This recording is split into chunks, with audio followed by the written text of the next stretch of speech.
Jadi Pak Kasmujo itu Ah. pada diwawancarai langsung oleh Pak Jokowi tanya, Pak ingat nggak berapa kali saya bolak-balik. Nah, ini saya penekanannya apakah beliau itu adalah dosen pembimbing akademik atau dosen pembimbing skripsi? Lebih baik tanyakan ke Jokowi langsung. Ya. Enggak, ini saya mau tahu di UGM itu ada seperti itu enggak? Saya bukan mahasiswa kehutanan Pak Andi. Enggak. Dan yang jelas Enggak, nama ini Pak secara Kasmujo general, nggak ada. saya katakan ini secara general loh. Nggak boleh dong. Secara general. Ya. Bang Roy kan dari Visipol. Ya. Waktu menyusun skripsi, Ya. Bang Roy lulus tahun berapa? Saya lulus 91. 91, ini di bawah 90 berarti. Ya, kan? itu 85. Apakah ada perubahan akademik? 85 kan? Ya, Apakah ada perubahan? Ya. Ya. Ini kan dikatakan. Nggak ada standar sama. Ada dua pembimbing akademik, Pak Kasmujo, ada pembimbing skripsi. Betul. Bang Sudiro. Betul. Waktu Saya. Bang Roy, Ada. dua juga kan? Dua. Dan dua-duanya saya tulis. Ya, Kalau ini saya kan artinya begini, Pak Kasmujo itu pembimbing akademik, confirm ya? Enggak. Kenapa nggak confirm? Karena Jokowi pada saat wawancara tahun 2017 di kampus itu, beliau mengatakan, ini loh dosen pembimbing saya. Dia nggak nyebut akademik, nggak nyebut skripsi. Tapi saya bolak-balik pulang. Bolak-balik. Dosen pembimbing akademik, apakah mengharuskan mahasiswa bolak-balik? Enggak Pak Andi. Itu dosen pembimbing skripsi berarti dia. Makanya saya minta konfirmasi. Ya. Ya kan, benar ya, berarti ada dua dosen. Ada. Di UGM Tapi yang itu jelas gini Pak Andi. adalah dosen pembimbing akademik, Ya. yang kedua adalah dosen pembimbing skripsi. Ya. Yang jelas, kalaupun beliau tidak tanda tangan di sini, Pak Kasmujo, dia setidak-tidaknya penghormatan pasti ditulis tuh di prakata itu, pasti. Ya, Kalau begini, enggak ya malin kundang itu dia. ini kan nggak balance. Ini nggak balance ya untuk informasi ini. Mestinya informasi ini memang dari pihak UGM ada. Ya, UGM nggak bisa jawab. jangan bilang nggak bisa jawab. Sudah dipastikan beredar, maka kami tantang sekalian. Sekali lagi, Bang Rismo nantang, saya nantang. UGM publikasikan pertemuan selama 1 jam lebih itu. Dan di situ jelas banget kegelagapannya para dosen itu. Kemudian teman-teman kita tanya, mana fotonya? Kemudian ketika dia ada fotonya, lah ini foto apa gitu. Terus malah dibalik, kesannya saya udah memeriksa. Belum, saya hanya melihat foto itu. Melihat tuh gak memeriksa lain. Jadi banyak dibolak-balik. Kalau rekaman 1 jam itu diputar utuh di YouTube kan, itu akan ketahuan, semua bisa lihat. Apa yang kami debatkan selama 1 jam bahkan dengan undang-undang keterbukaan informasi soal bukti-bukti itu. Itu Pak Andi. Ya, jadi begini Pak Bang Roy ya.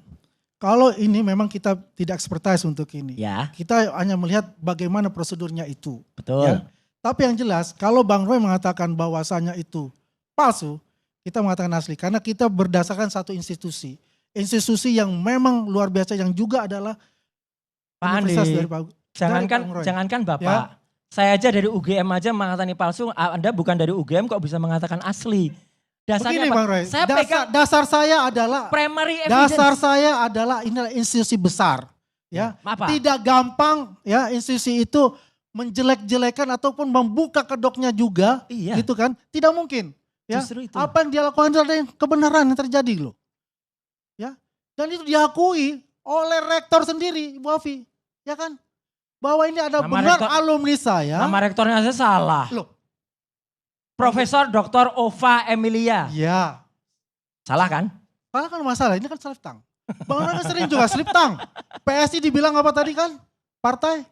Lah saya nyebutnya partai sebar ijazah kok. Nah ya kan PSI, saya juga bisa katakan Ovi jadi Ova juga boleh kok. Enggak boleh, kalau itu nama orang, kan? Nama orang enggak boleh salah. Nah, saya slip tang, saya slip tang. Hukumnya error and persona. Iya, saya slip tang. Oke, saya minta maaf untuk itu. Tapi yang jelas itu ya, sebagai institusi itu institusi besar loh. Iya. Ya, banyak menteri, bahkan presiden pun juga alumni dari sana. Iya. Saya bangga, anak saya alumni UGM, saya justru bangga. Justru anak itu. saya lulusan ya. dari UGM. Tapi mengenai ini, ya saya sangat menyesal sekali. Saya sangat luar biasa bahwasanya diacak-acak sendiri oleh alumninya. Enggak lah, justru alumnusnya inilah yang mengacak-acak UGM. Kami yang prihatin. Mantan rektor UGM saja, Profesor Sofyan Effendi, itu pun mempertanyakan. Ini harus jelas UGM sikapnya, jangan seperti ini. Nama mantan rektor yang lain, ya saya izin untuk tidak menyebutnya, tapi saya ketemu langsung dengan beliaunya, ya pada saat Sawalan Kagama kemarin. Ya, beliau pun mengatakan, maju terus Mas Roy, ini memang sesuatu terjadi. Bongkar semuanya, bongkar. Ya saya bongkar. Itu Bang Andi. Jadi Ya. saya mohon izin Pak Karni, Pak Andi, selaku alumnus UGM asli, ya, saya sekali lagi menyesalkan UGM mau terlibat ke dalam, kalau ini dikatakan sesuatu hal yang persekongkolan, ya, sayang banget. Saya sayang kepada kampus saya cinta kepada mereka. Dan benar, saya bahkan kalau tadi sekali, saya nggak mungkin salah dengan Prof. Ova. Ya, saya kenal betul personal dengan Prof. Ova. Gitu. Beliau putra siapa? Beliau itu putri rektor juga UI. Ya, putrinya Prof. Zaini Dahlan. Ya. Iya, halo teman-teman, kembali lagi bersama saya di channel ini, NES 2045 yang membahas seputar politik, pendidikan, hingga budaya. Ya, pada video kali ini teman-teman tentu tadi penyampaian dari Bung Roy Suryo dan eh, dari juru bicara Pak Jokowi lah mungkin kalau nggak salah ya, dari pendukungnya Pak Jokowi. Eh, saya lupa namanya aja. Dan tentu ini menjadi sebuah pemahaman baru, yaitu masalah ijazah Pak Jokowi yang memang sampai saat ini masih menjadi bahan perdebatan dan pembahasan.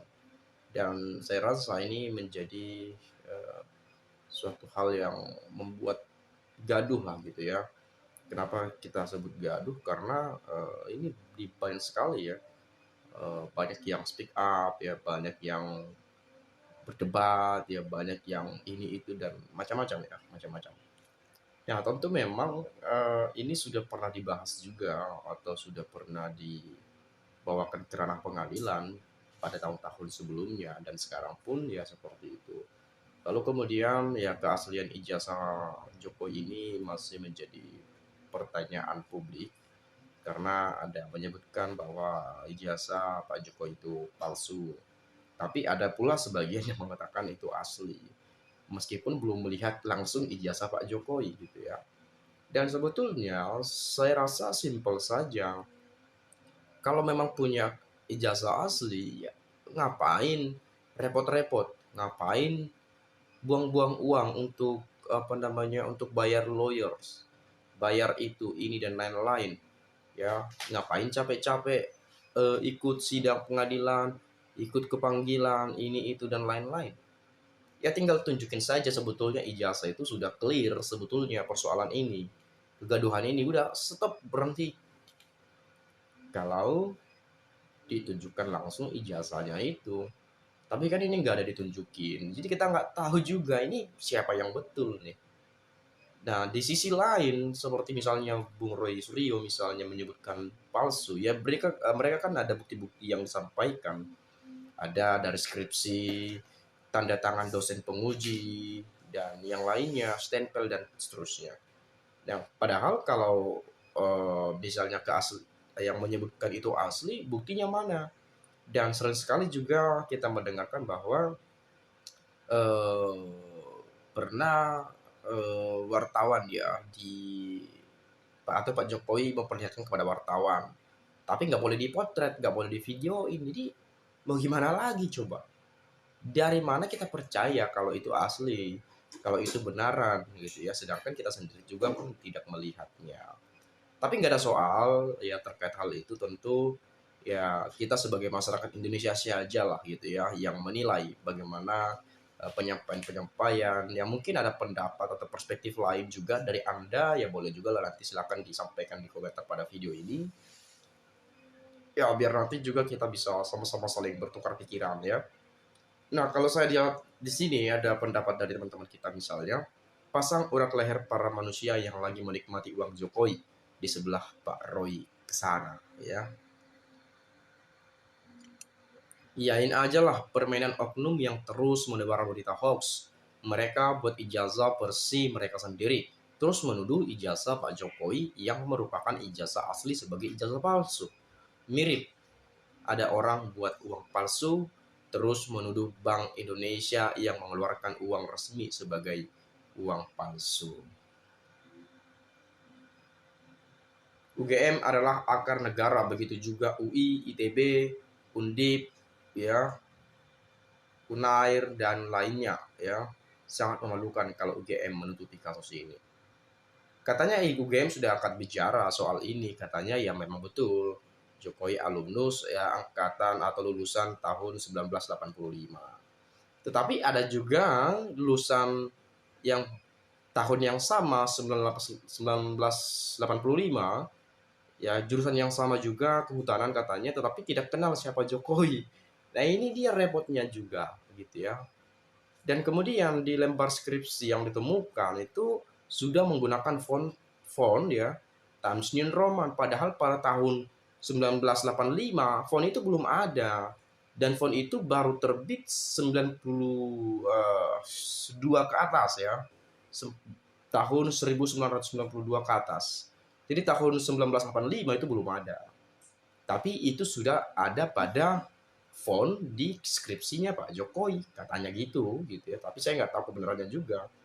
Dan di sini juga saya tidak terlalu membenarkan ucapan siapa si A, si B, si C dan seterusnya. Tetapi saya mengajak Anda bagaimana kita berpikir dengan baik dalam mengambil sikap untuk menilai ini. Ya, kalau menurut Anda yang masuk akal si A, ya silakan gitu ya. Kalau menurut Anda si B yang masuk akal, ya silakan juga. Ya, karena kita juga punya pemikiran yang berbeda, punya pendapat yang tidak sama gitu ya.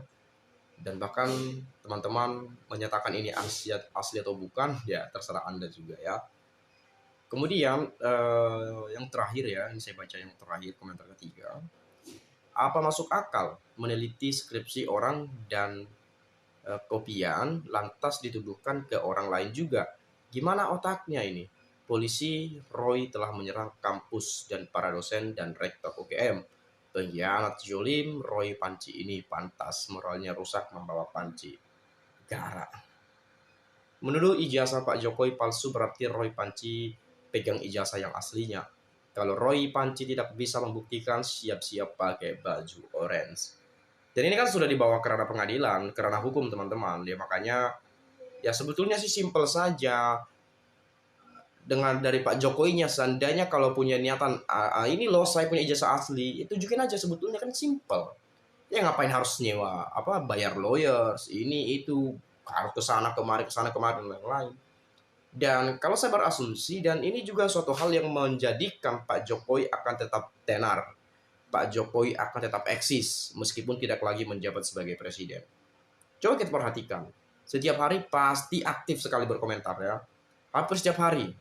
Wartawan meliput, ya pertanyaan-pertanyaan, memberikan komentar dan bahkan pada saat pemakaman Paus Fransiskus, Pak Jokowi yang diutus, bukan Gibran. Sebagai wakil presiden, Pak Jokowi diutus. Diutus langsung oleh negara atau Pak Jokowi yang meminta agar dirinya diutus untuk ke sana. Saya nggak tahu juga nih ya. Mungkin Anda punya pendapat lain, bolehlah nanti silakan sampaikan juga ya. Sekian dari saya ucapkan terima kasih. Saya minta maaf kalau ada penyampaian dan kata-kata yang tidak menyenangkan. Sekali lagi, dilarang baper ya. Salam dan sampai jumpa.